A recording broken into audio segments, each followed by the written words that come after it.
All right, everyone, for those that are more intrigued by the numeric side of politics, it's time for another exciting episode of 2020 Dem poll analysis.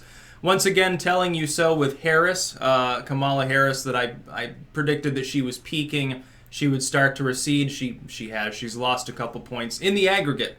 Again, always, people are like, well, you should know better than to pay attention to polls.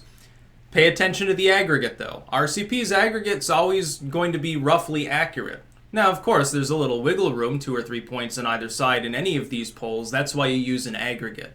Because the understanding is that generally, unless there's some fuckiness going on, the aggregated number is close to reality. Anyway, I'm going through. There are 2 new polls that I haven't analyzed yet. The Hill-Harris poll and then Politico Morning Consult. I'm looking at the numbers here, of course. I have to do that for these videos. Biden, respectively, at 29 and 32. Again, and same story as always. He's 13 points ahead for both of them, by the way. The number is the same regardless. There has only been one poll in one aggregated period of time, and it was months ago, that any number by any opponent was higher than any number by Biden in an aggregated period of 5 or 6 polls. There was one poll where if you took the lowest number from Biden and matched it against Bernie Sanders' highest number, then you would see that Biden was like 2 points behind at the time. That's the only time. Once again, holding true, there is no other number by any other individual that's as high as Biden's lowest, which was the Economist poll from the 9th that showed him at 22. Even if that's the real number, let's assume his aggregated number is 6 points lower than the one that I'm seeing here. It would still be the highest mark in the field. Number 2, in second place, tied Sanders and Warren. Sanders is put ahead of Warren for alphabetical purposes, I'm assuming. Since he's been on the downswing, she's been on the upswing. He has hit at Biden more lately. We'll see what that does in the next round of polling. Harris, meanwhile, she was riding at 15-16%. And what I said is it looked more like her rise is a flash in the pan based on a good debate performance. And I expected it to start slipping back down. The problem is once you start slipping like that, unless you're the front runner, it usually becomes chronic. Unless it's like a Buttigieg situation, he has stubbornly clung to the same 5 or 6%. He's roughly at 4.8 right now in the aggregate. He's been there, though, for a very long time. The only thing, here's one outlier I can see right off the bat is the Hill poll. This seems to undercut both Warren and Buttigieg significantly.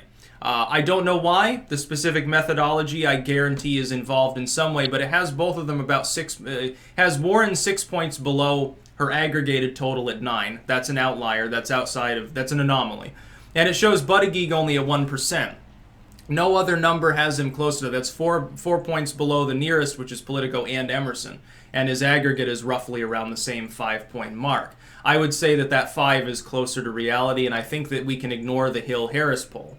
Now, the Politico poll agrees with everything else mostly. It shows Sanders above what I would expect, and everyone else pretty much on the mark. Which means that Biden's between, again, if you look at these, Biden is somewhere around 30 or thereabouts. He's also on the slow rise. He's recovered. He hit his floor. This was another prediction I made, that the line that you were seeing formed, that's his long-term floor of support. It's around 25%. Roughly a quarter of Democrats have formed a hardened block behind Biden. It would be difficult for him to lose any of their support. And anything he can do to lose their support might gain support elsewhere, at least in the soft sense. What Biden needs to do going forward, he's still ahead in all of the beginning states. He needs to do better at the next debate. If he doesn't, if he does poorly, it begins to etch into his electability. And this is an electability election. That's why Buttigieg and Harris are struggling. That's why they're both slowly losing support. And I think Harris will continue. If she falls back down too low, you will see an organic decline of support over time as it becomes clear she's a long shot. Democrats want a winner. They want someone electable. That's why they're hoarding their votes behind Biden, or if they can't stand neoliberalism, if they're a far leftist, Sanders and Warren. It's really now it's becoming almost a 3-person race at this point, but the field is so crowded, Biden can win with 30. There will always be those that disagree. In fact, for Biden, it's good if Kamala Harris doesn't collapse too quickly and if Buttigieg at least has a political pulse. If he drops off the face of the earth, if his aggregate gets down to Beto O'Rourke or Andrew Yang levels, then he drops off completely, no longer gets attention. In a 4-person race, 30% might not buoy Biden to the nomination. Elizabeth Warren or Bernie Sanders could theoretically take it. I think Kamala is a very long shot. It's funny. I sparred with H.A. Goodman last night. He still insists that Hillary Clinton will get into the race. There is a 1 in a million chance she will run. If she runs, she will not be nominated. That is a certainty. Democrats do not, she can't pass muster at this point. It would be like watching Biden, only cringier. She can't do it. Its third time is not a charm within presidential races. People thought Romney was going to get in the last election. Romney out of nowhere. It's like, no, he's already run twice. Can you name anyone else other than perennial candidates? Has anyone else ever run 3 times in that sense? I don't think that there has been a situation like that.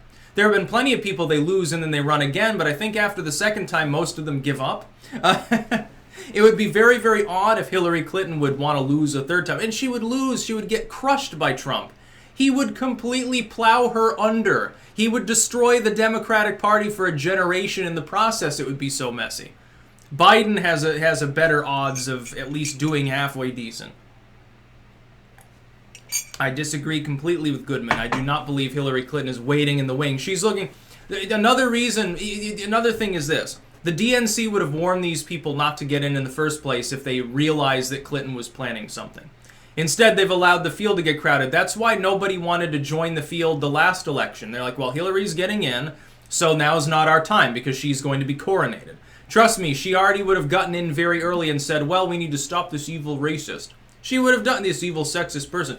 That's her MO. Her MO is big and flashy, not stay behind the scenes. Biden is the stay behind the scenes dude. He waited and waited and waited, arguably until it was too late almost. The only saving grace for him is he was the front runner in a field he hadn't technically joined for several months before he joined it. Looking, though, just at the numbers here, it's the same story that I expected to see. Warren is really the anti-Biden. Her and Sanders sort of tying it up. Kamala Harris's rise appears to be declining. That's what I expected. Biden is now inching his way back up. If he can hit 30 in the aggregate, around the time that voting begins, he'll be the nominee almost certainly. Assuming that nothing else happens in the field. Now, the entire bottom half of the field drops out. It might be that most of their support goes to someone who's not Biden. You think if it's about electability, if someone is still supporting Gabbard or Yang or Castro or something, it's clear the electability might be something they care about, but that not enough necessarily to jump aboard with Biden. Those would be your ideological Democrats. 20-30% it appears to be that aren't supporting one of the front runners. 20% or so. That's enough so that if it disproportionately, thank you, Del, that's enough so that if it disproportionately went to Elizabeth Warren or to Kamala Harris or even like a Buttigieg, yes, they could challenge Biden. I just don't think that's likely. I think the most likely reason that Biden would not get the nomination at this point is if he makes a mistake. Biden preventing Biden from becoming the nominee. He's sort of a shoo-in for the nomination if that doesn't happen. Because as we've seen, just because you have a good debate performance, a la Carly Fiorina mode, like Kamala Harris, she's now the Carly Fiorina, it looks like, of this election cycle, it doesn't mean that you get long-term staying power. Yes, there are some people who are part of her cult of personality. Her long-term floor is probably around where Buttigieg is. Not at 15%. She's already declined past that.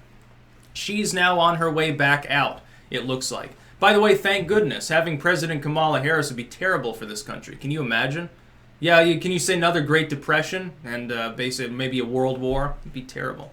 That's about all. Peace out.